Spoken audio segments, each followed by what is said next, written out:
Hey guys, and welcome back to Misha's Corner. I had a delicious lunch today and I want to share it with you guys.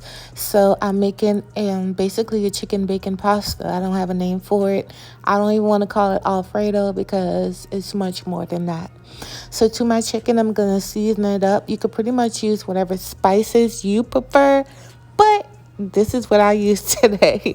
Remember, all ingredient measurements will be in my description box, so make sure you guys check that out. Also, if you have any recipe requests that you would like for me to make, comment them below and let me know what's up.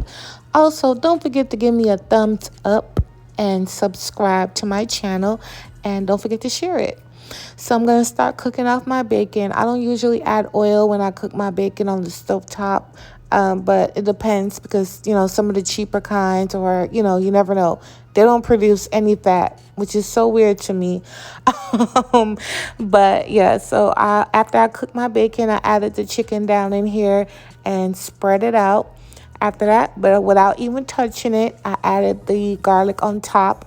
Pretty much you don't want to overcook your chicken, okay, because this is going to keep cooking all throughout the entire dish. So you don't have to cook it all the way through in the beginning. It does not matter. By the time you're done, your chicken will be cooked.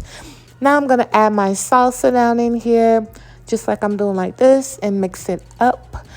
And you're good to go. Don't forget to follow me on social media too, guys, because I have a lot of content on social media, behind the scenes, some of my private life, etc. So if you want to check it out, make sure you follow me. Everything will be below.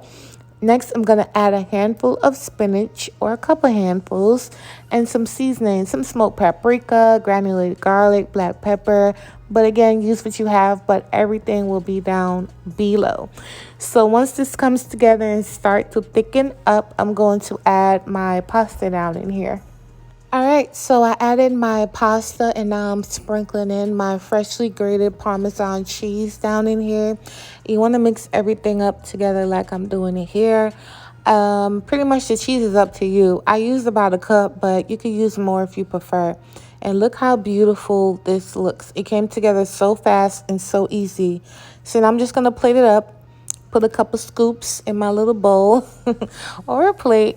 And then I'm going to sprinkle on some more Parmesan on top. And then I'm going to sprinkle on some of that bacon. All right, so this is how it looks. Don't forget, if you like this recipe, give me a thumbs up. If you have any requests, drop them below. This was super creamy, delicious, not overly seasoned, nor over salted. Remember to watch your salt. This does have Parmesan cheese and bacon, so you want to be careful. But yeah, this is how it looks. And thank you guys so much for watching. I'll catch you on my next video. Bye.